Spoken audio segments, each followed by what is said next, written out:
So, hello everyone, my name is Zhang. If you don't know me already, I'm running 96Boards within Linaro. So,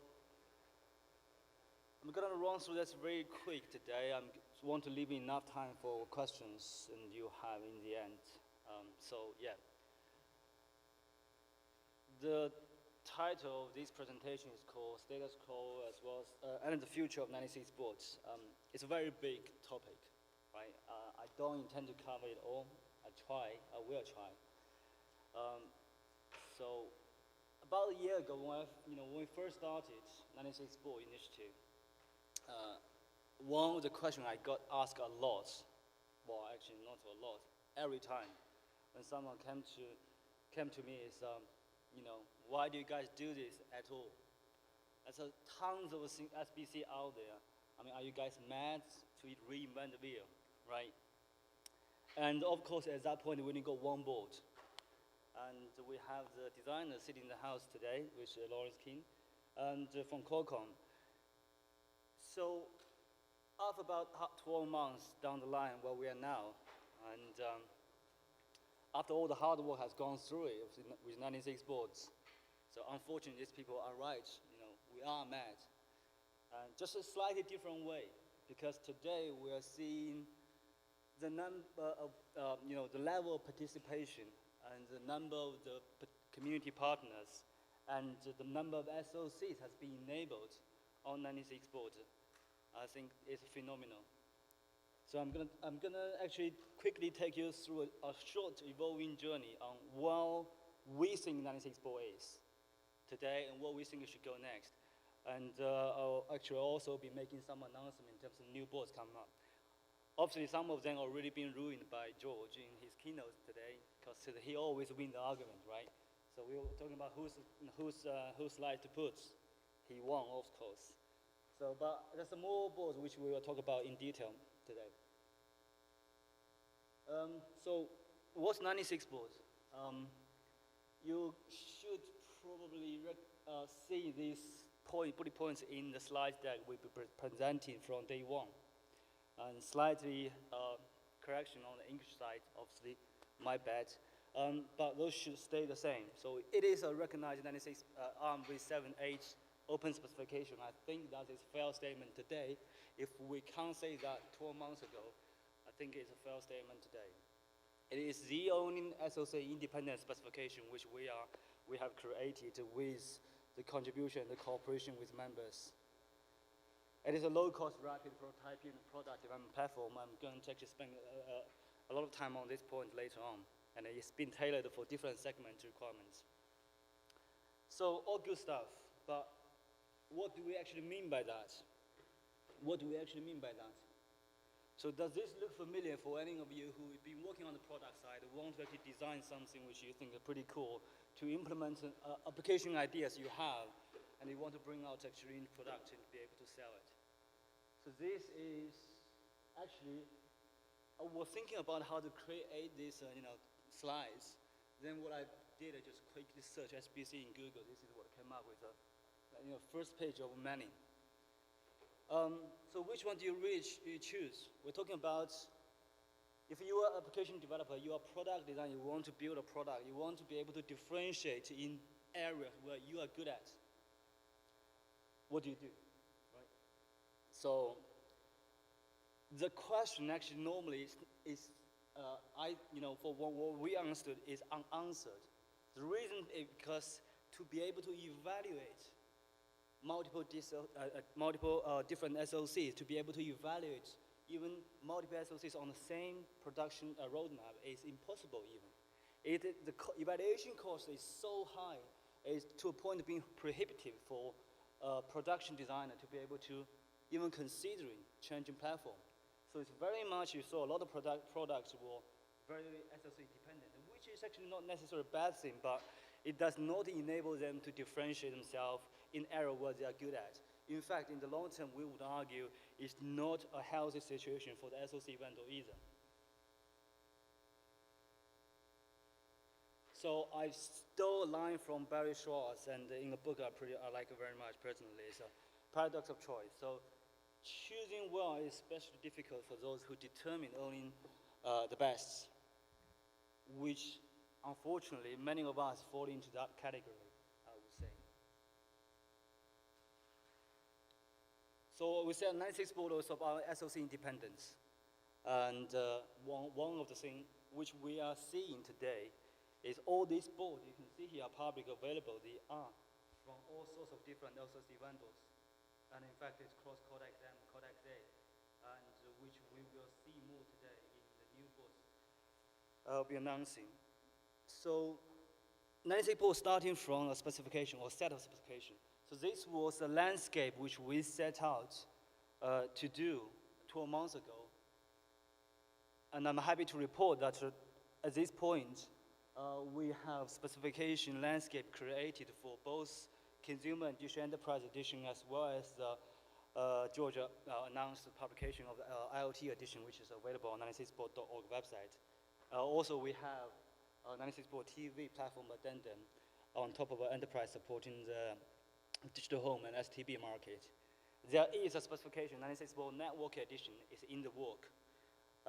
The one of the things which I will mention later, that is one of the most exciting areas actually we see in the next phase of development, and a multi-tier of networking edition of the device. So a lot of boards.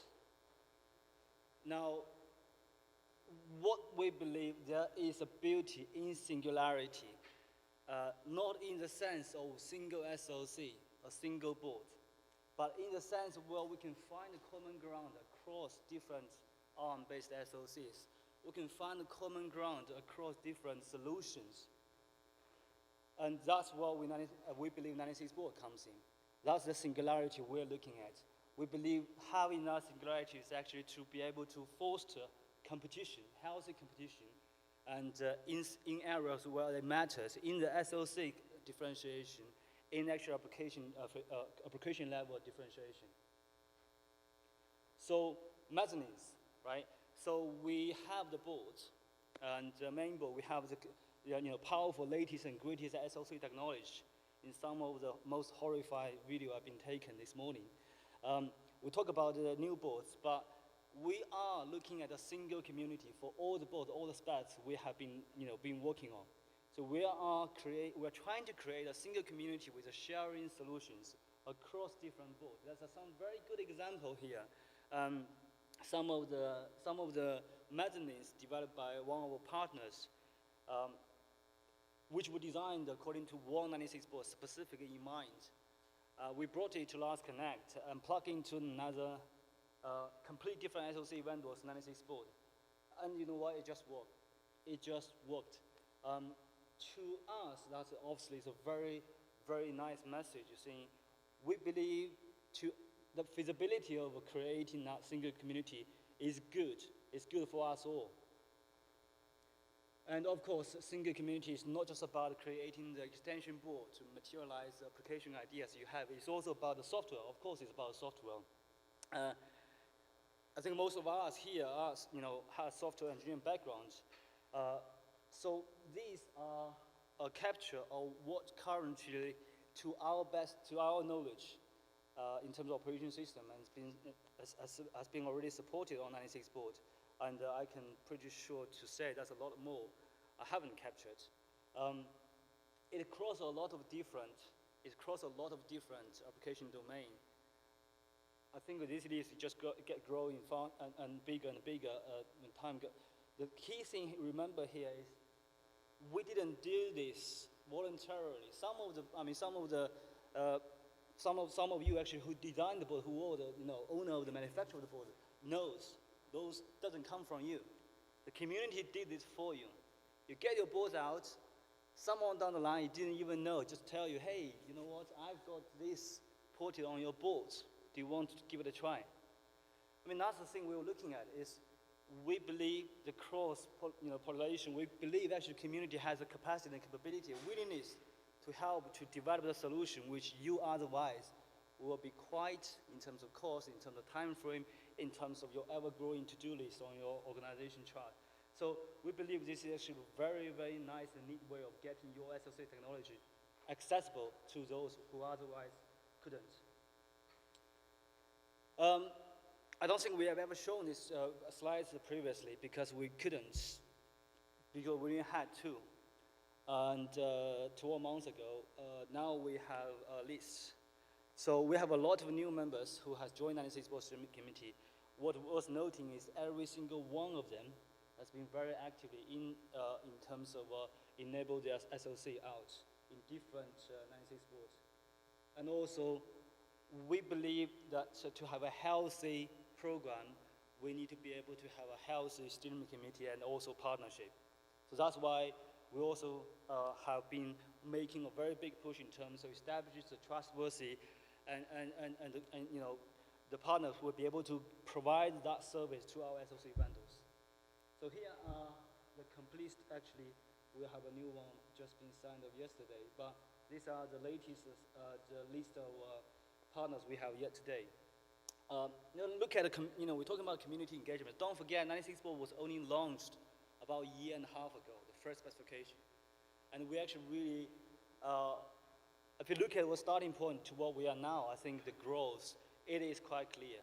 It has one of the things we see is we did have a bumpy starting point from where we have the design in terms of getting the board to the designer's hand.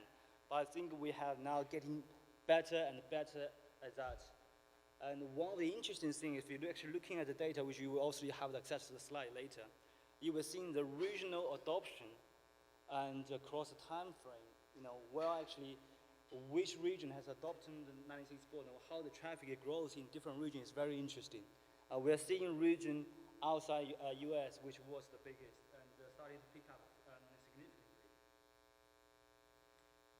So I'd like to actually just spend a couple seconds on this. So we have, for those who doesn't know, we have a 96Boards open house, and which is a real-time online session where everyone can get access to. Many of them, or many of you probably already have, all your questions, technical questions, supply questions, module questions get answered by people from 96Boards team, and also other teams, of course, Linaro, who are the audience and user of 96Boards, as well as the partners. And actually, Lawrence King himself has been presenting a couple of sessions, which we're quite thankful to. So please feel free, help us spread the message. If you could get your questions on, I hope that most of the questions you will get answered in that forum. And yes, so that's actually something we are doing committed every week, right? Every Thursday afternoon at UK time. Okay, so remember for the 10-15 minutes. Now, what's new? As I said, some of them already been spoiled. I can't help. But for those who hasn't been spoiled, now this one, some of you probably know, this is actually first 96Boards CE extended board done by Arrow in conjunction with Info chip. Well, it's Qualcomm, using Qualcomm chip. So Snapdragon 600. I'm not going to read through the spec because, quite honestly, I'm sick of all the spec because so many boards. And just so many boards, really. But one of the important things to notice is that if you look at very close of those boards, we are seeing the board, between board to board, there's a lot of differentiation starting to come up. And it's very interesting because from those differentiation, you can kind of see where this board can go, where it's going to go. So those areas are actually very, very interesting. That's what we want to see too when the spec was created in the beginning, because the spec has never been, was never intended to be limitation and the constraint. It's all about actually doing what everybody has to do, but let everybody else start in the competing in the areas that really matters. So that's a board which is the first actually 32-bit 96Boards CE extended board. And today we're also announcing the first 96Boards from ST Micro. Well, in fact, this doesn't count because George has announced the Carbon, which kind of spoiled this one as well. But this is ST from the ST Micro 96Boards CE extended board too. And one of the interesting about this board is this is after high key. This is second board which has specific target for 96-board consumer reference platform and qualified hardware, which means everything about this board will be upstream from day one, which we know will be quite welcome in certain part of the community. So it's got SATA connector, it has gigabit interface. This board samples has really been sampled, I believe, and we should be able to see this board in the areas where the SoC vendor has interest in very soon. This board, of course, not stranger to many of us, and I believe we have a dedicated session tomorrow from MediaTek to talk about this board in detail. But we are very excited about this board from MediaTek. As as I said, we keep repeating ourselves that it's a deca-core ARM Cortex-A64, and with a good, very good Mali and A80 GPU.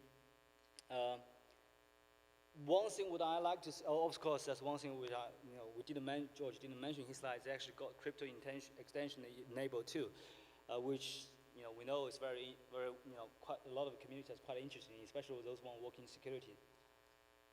What interesting would I ask everybody look out for is not about the main board itself, right? It's actually what will come with it, and of course I'm not going to spoil what Ultramind MTK has in mind, but what I would say is we think this board has a really, really interesting use case, and some of them which are through design different solutions, different modelings, and so I think which is a really, really powerful board that has a very, very good development path to become a really fast prototyping product development platform. This one's totally spoiled, and ST's Carbon first 96-board IoT boards. This is actually our design in conjunction with our manufacturer partner Seat. So we have been working intensely, including the last demo, which George has demonstrated earlier. So I'm not going to spend too much time on this because we already spent enough. You can get a board if you haven't already done so today. We hope that will be generating some very interesting development or discussion among us. So this is first 96-board IoT, but by no means the last, because there is actually another 96-board which I will not announce today, but it should be you should be able to find it very soon. We'll actually see more and more designs. Obviously, the next being spoiled one, less than $10 Cortex-A 96-board IoT would be actually a perfect fit for the entry-level gateway device. Some of you will probably hear more about this board later this week. So this one is obviously from Orange Pi and the people behind Orange Pi. So this board I have demoed it with a very poor performance in terms of playing the game, and this morning. So I want to spend extra time. This also we announced M-Star's Kava 96 board, and yeah, I think one of the points which Mark Goski already mentioned is you can see the differentiation on this board as well. Really, really looking at what is applicable, what is important for that segment, for the STB market. And this board obviously got M-Star's very good capability in terms of OTA, the streaming and full content behind it. We believe this board could be very exciting in that field as well as popular. So I run through some of the new boards which you have seen. So what's next? I told you already that some of you already, there are 30 plus boards, including the ones we announced already in the work, and some of them will arrive very soon. So we are seeing all these different type of SoCs being enabled in a 96-board form factor. What we think next would happen is we're going to make good use of these boards. We're going to help the community, help you, help SoC vendor, help our partners to achieve what you have set up to do in this program. So, of course, more boards. So those two boards, some of you probably have already seen in different conventions. What is interesting about those two boards, obviously, that first one is Atira, slightly twisted because it's part of a really Intel, right? So we were supposed just about ARM, but it's nevertheless very interesting, very powerful SoC, and the use case of this board is actually particularly interesting in the security side. If you look at the carrier of this board, is a company called Secure RF in conjunction with Arrow. And the next one, which NXP features NXP IMX7 96 board, was, of course, this board was announced a year ago. And I think the final resolved the issues which preventing it coming to the mass market, so it should be available very soon. So this is also the typical spec, or the drawing we had in the spec, and how easy it is actually creating a 96 board from that spec, if my animation actually works. You might be familiar, but that's the best picture I can find in terms of straight. So it's very easy, really. We've seen the farthest design of the board, see from the concept is to actually the board come out to hand is 2 months time. From the point where we're starting talking to actually the board will get. So it's very easy to enable SoC on 96 board. And why does it really matter? I think for the reason we just explained. So we are today now. We have a 3-base specification we completed, and IoT specification, consumer specification, and enterprise. So wouldn't it be nice? In the first picture I showed you, if you remember, you have so many boards to choose from, all different way, different focus. Most of them are appropriate. So wouldn't it be nice to have a board which enable the latest and greatest SoC technology? And wouldn't it be nice to have a past productization? I know people keep bringing up the topic in terms of 96 board comparison in terms of Raspberry Pi, although I keep the same answer saying it was never the intention. It has never been our goal to compete with Raspberry Pi because it was not a competition. It has different market needs. 96 board is not there to replace Raspberry Pi, and it was not the intention. It still is not today. But look at what you could do. You can develop very cool stuff. There are very cool stuff with Raspberry Pi, but there is no productization path. You cannot build a product with a chip which is used on Raspberry Pi. What you can do is buy a Raspberry Pi, slot it in. I'm not saying you can't do that. I'm just saying there's no path for you to actually utilize the chip in the way which you want. So that's actually quite key, and would it be nice for a developer point of view have an awesome user experience? I mean, that's something which you will see we would like to get better at. And wouldn't it be nice to have a generic platform which enable rapid platform development? We're talking about, so we see one of the trends which in this market is that the time to market really has put a lot of pressure in terms of the design house or the product designer choosing, evaluate the product you want, the platform you want to use.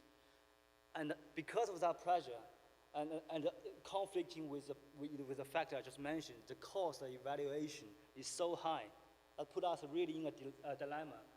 I think which 96 board offer actually pretty good answer there is a platform which allows you to be able to evaluate a platform in a way which is generic, because all those boards has the same interface at the generic level where you can you can evaluate your product design prototype very quick. Yeah, I mentioned this before. We would like to standardize where everybody has to reinvent. And of course, this is quite important. I believe that's the reason why many of the SoC vendors participate in the program is be able to take advantage of Linaro and its members' collaborative engineering output. I think we are seeing that very clearly, and in the LHG case this morning. So low cost, obviously. That what I would say is before 96 board came about. There is, I think it's probably safe to say there's no alternative for low-cost ARM V8 platform. It's just none. You got two choices. You either buy ARM Juno, which is a great platform but expensive and hard to get, or do your own thing, which always has been considered to be quite expensive. And of course, wide distribution OS support, because as I said, we believe it should be OS agnostic for a good platform. You shouldn't be limited in terms of the choice of operating system. They should fit in area where it really matters in terms of application is need. So last but not least, the upstream support. As I said, in the next slide, you will see we are going to split 96 boards, which is one of the major changes I want to mention today is two different groups. One group is community boards, where we are not going to stress too much in terms of the upstream requirement, which we believe is actually more focused on the productization and would help. And the second group is those ones who would really benefit from always close to tip and mainline upstream focus. So I did say that the future about 96 boards. There's a lot of things we want to do, and there's a lot of things we think we could do. In fact, that we think we can do everything really, but there's only certain things we can cover. But we would like to be able to cover these grounds. First of all, we would like to improve the cross-board, out-of-box user experience. That means working with our partners and members to be able to identify the area where we think for any board to carry 96 board brand's logo, they have the same or similar out-of-box user experience. Because let's face it, in this market, very crowded market, we don't necessarily always have the patience to go jumping a lot of hoops to be able to get some basic stuff working. And we believe actually have the best user experience really help people to get their hands on for those ones who not necessarily a kernel hacker to be able to make the best use of the boards they have. So those are the areas that we have identified. Usability absolutely key. And documentation, we already are making a big push on that. We would like to have the basic level universal I/O support. You have the same experience across all 96 boards. And we would want tutorials, a lot of them, which you actually will see some of the very exciting and works from our partners shortly later. So showcase project. When you go on the Raspberry Pi website, as I said, we don't consider them competitors, but we do pick their brains and learn the lessons they have learned.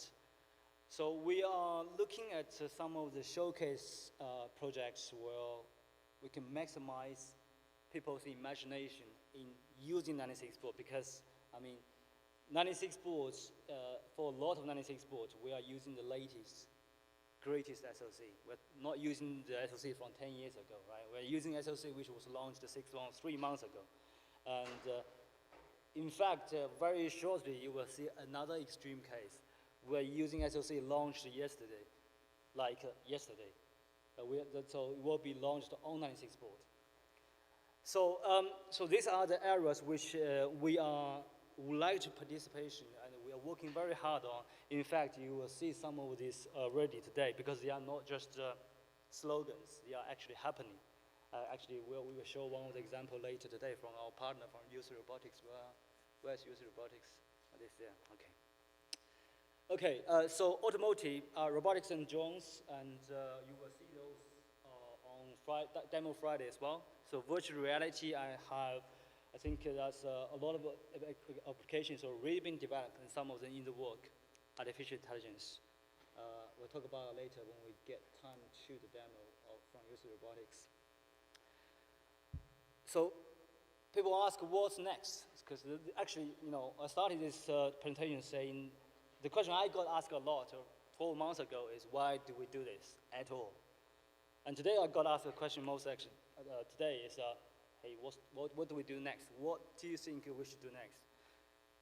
So this is our view, and we would certainly like your input. I said, we'd like to hear from you, but so this is our view. We think by splitting these two different groups, by no means saying which one is more important than the other, just have different focus.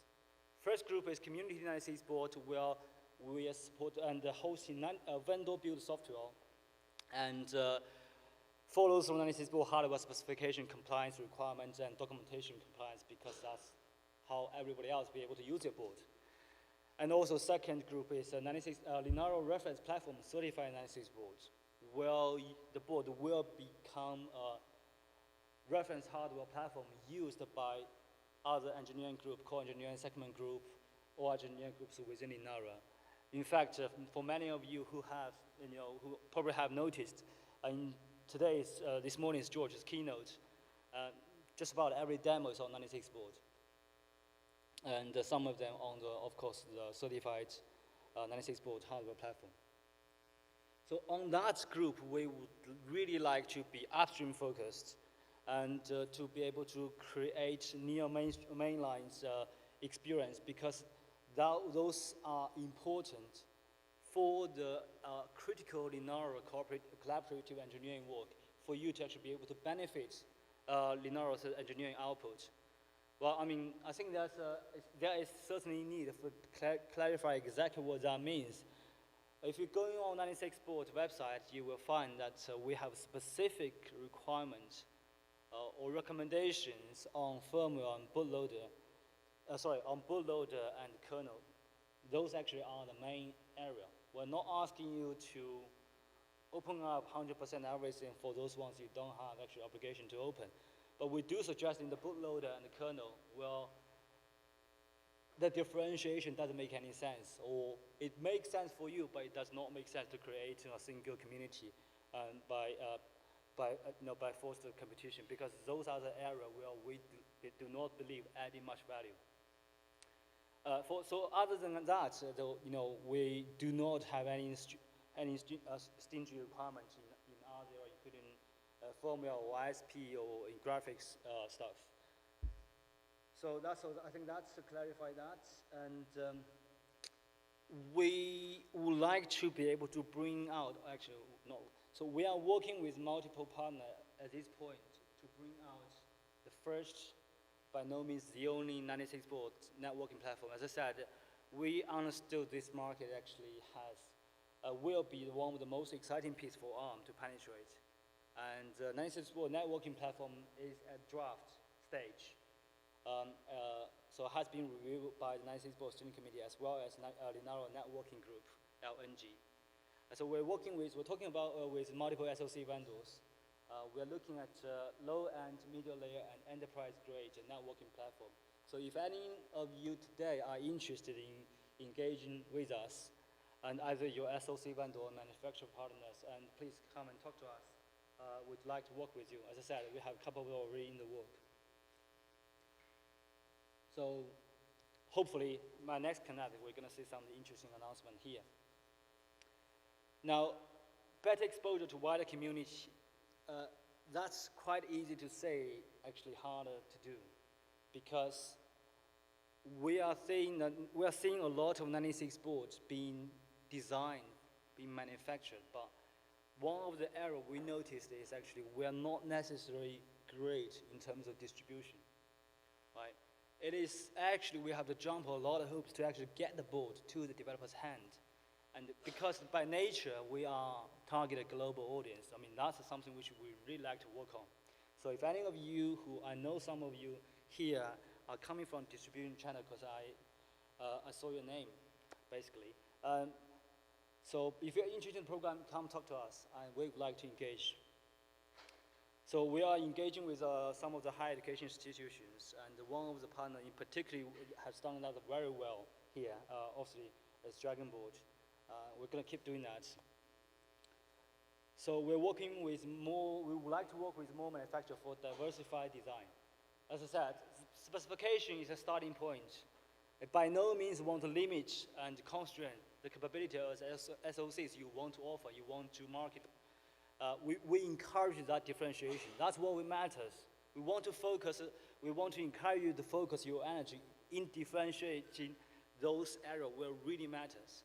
But don't repeat doing everything else, the same thing everybody else has to do, pretty much in the same way. Encourage mezzanine development and cross adoption. I just want to give you an example that a couple of mezzanines we did ourselves, just get things started. And in the period of last year, for the small UR board or sensor board, for example, we're shipping about 500 per mezzanine design without any effort in terms of promotion or marketing, etc. We just did it, put on our website, and whoever has need, so that's the quantity you're looking at for those ones who are just about to start or want to start working with. I can give you a good example. I think with a bit of push for those more interested mezzanines, this gives you an idea what kind of income you probably will bring in. One thing I would say is, with the explosion probably is a bit too much, but with the very, very quick ramping up of the number of boards you have, because if you follow through the standard interface or specification we push for, your board, your mezzanine design should just work across with others. In that case, is in terms of times of the possibly your mezzanine can ship. The reason why we keep saying this is mezzanine obviously is not 96board itself, but we believe be able to really prepare for that product-oriented design, product-oriented applications. Mezzanine is one of the key things to get there. It's your arms to actually reach out to actually get the final product out. So there's a clear demand from the mezzanine, from target audience of the boards. We already know there's a clear request from some of you sitting today. Multiple SoC vendors have clear needs and have actually clear target design mezzanines are in the work. So we will be kicking off a 96board partner program, which is targeted at a small or startup phase and startup phase makers. And manual parts, we already have the first one who has made arrangements, so you should be able to see that. So we are kicking off that program, which is helping to get this part of a community kick off. So those are the things which we want to do and we want to be better at. And of course, everything else which you consider important and willing to help. I think what I keep saying is 96board is not about what Linaro wants to do, what 96board team wants to do. It's about how to help you to achieve what you want to go. And we might have our view of how things should be developed, how well we should put our effort in, but it's your voice that counts, right? It's your voice, where you want to go, how we can help, that counts. But to be able to have a platform, a generic platform, deliver the latest and greatest SoCs to the developer hands, which enable rapid product development and prototyping, to expand your new revenue of stream for the SoC vendor, or to give you opportunity to design more mezzanines for the manufacturer design house, whatever that might be. We are here to help and hopefully this program will be able to bring what you want to achieve. So that's the end of my presentation, and I won't have the time to showcase the robot on the user robotics representative High House desk, but the robot will be in the 96board hacking room, and what is Mercy, is it? The room name? So just a quick word on that. So that's the first ported Google's TensorFlow deep learning platform onto 96board. In fact, the bubblegum in this case, Action Samis chips with the Imagination GPU. So very interesting, impressive demo. Please go and take a look and have a chat with Haitao to see what you can find. It's also including the voice recognition, of course. But so that is the first implementation and porting we know to Arch64. So that's the end of my presentation. As I said, I will try to leave enough time for questions. Now the floor is open for questions. We've got 10 minutes. Thank you.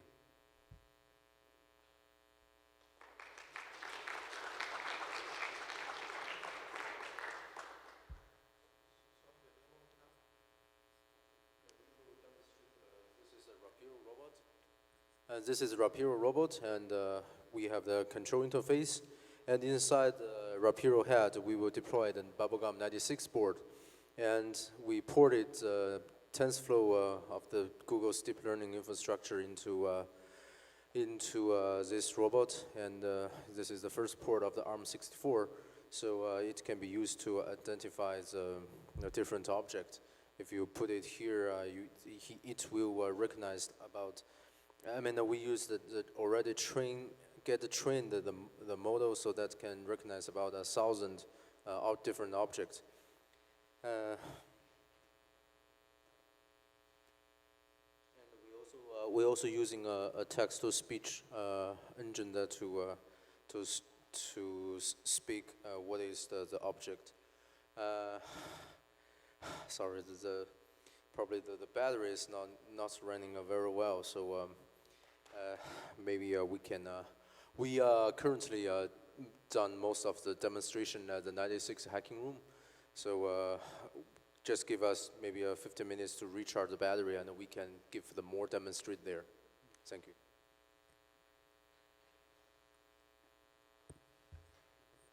Thanks, Haitang. So, any questions? Can you give more details about the 999 board? Right. Okay. So 99 boards. Is there any dates or plans or? Yes. So 999. I mean, this is like one of these mattress king, big yellow things. 999. When can I buy it? So we should be able to get the board to order and be ready to sell, within this year. So that's for sure. The question is which months. What's interesting about this board is one of the things which if you notice from 96 IoT specification is Linaro is not only looking at Cortex-A or Cortex-M on IoT. We are looking across a spectrum from Cortex-M on A. So that's already incorporated in the hardware specification. And later this week, one of the initiatives driven by our Octo office, David Russell himself, is looking at gateway specifically. This is a very interesting area and a gap which we think there is clearly. Well, the target of this board is to be able to actually provide a vehicle to actually allow us to explore that space. So I can't give you too much detail at this stage because the board is not yet ready to sell, and some of the work software-wise we are still in the cook. But I would say from the pricing point and from the capability of this board and from the target usage of the board, it's going to be a very interesting platform. And of course, the fact of the matter is that Orange Pi are those people who who were competing with Raspberry Pi, and they got this Orange Pi Zero. The fact for them to join 96Boards and to be able to produce this board so quickly is clearly a sign of confidence or benefit of doubt for them. I think it's going to be a very interesting use case in this board, but I can't go into too much detail in terms of the software capability on the board will be.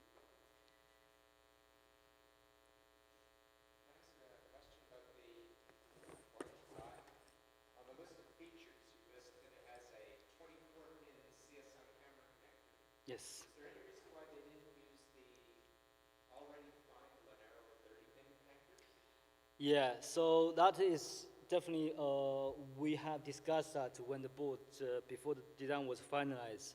I think the answer is there's a limitation on the SOC side, which does not make sense to have the pin, that connector there, which that actually cannot be supported. So that's really the main reason. So that's why this 24-pin was used, which does not follow the CE specification, the addendum of CE specification of the camera spec. So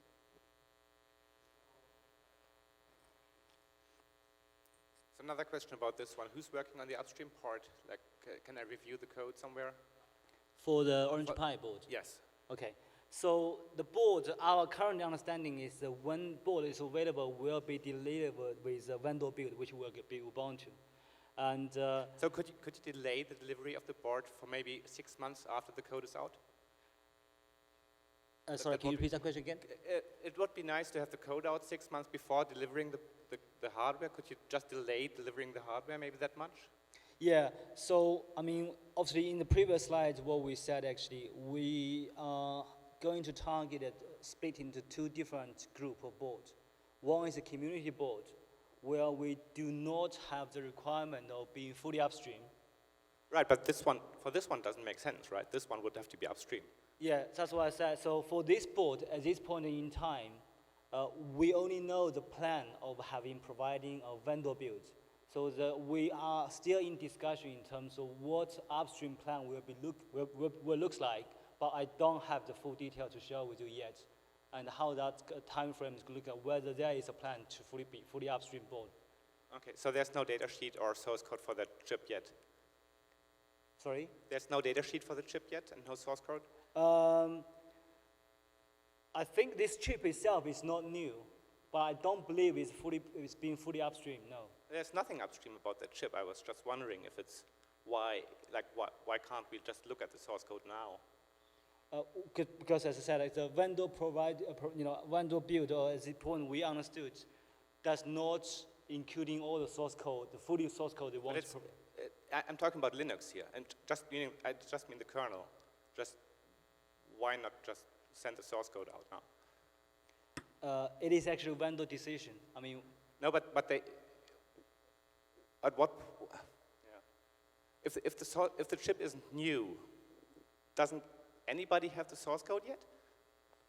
Of course, they have, I mean, of course, people, I mean, also in this case, the SOC vendor is RDA, right? But in this case, the party who has engaged with us building the board is manufacturer partner. So these people actually taking the initiative of doing the design.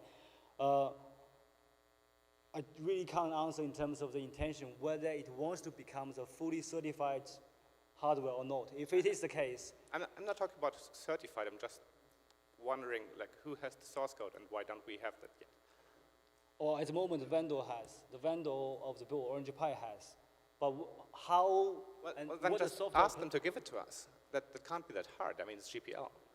Just, No, yeah, I mean, so the kernel source code, we know it is going to be published. What I'm talking about is whether there will be a fully upstreamed board support for that platform. Yang, could you just ask them to give us the software? Yeah, so as I said, I mean, as I think I answered the question to Ricardo earlier, we are in discussion with the vendor, but I don't have the conclusion. Yeah, so we don't have the conclusion, so I can't categorically commit on their behalf. I mean, that's basically the reality of it. But thanks for the question. It is a question where, I mean, we are, as I said, we are discussing the software plan, but we don't have the commitment or the answer yet. When we have, we will definitely share with everybody.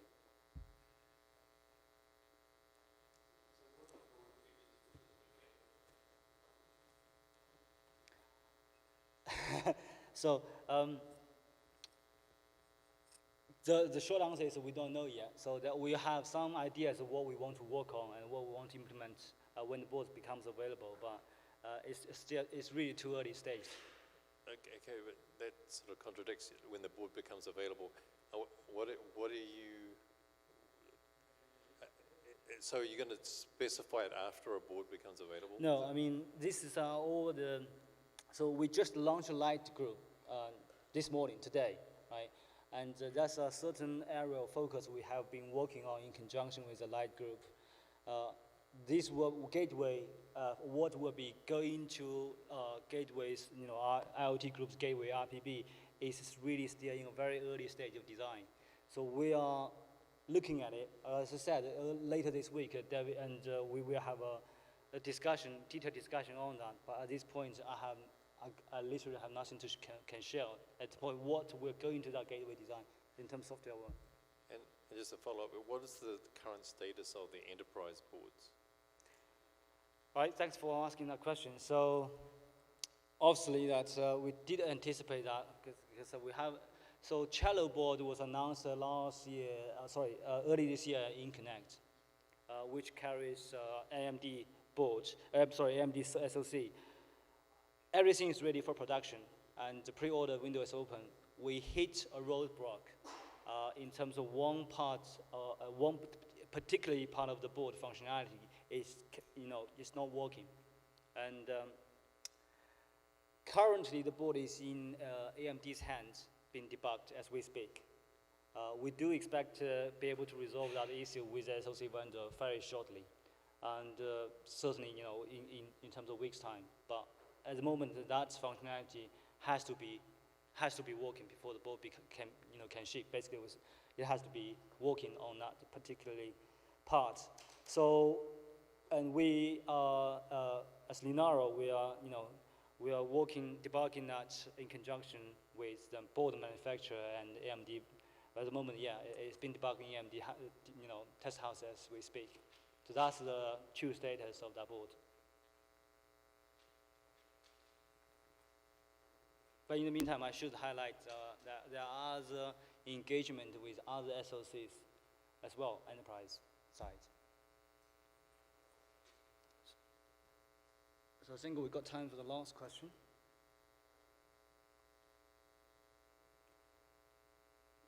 guess that's a no. So thank you everyone for attending. So yeah, if you want to talk, you can find me in the corridor. Thank you.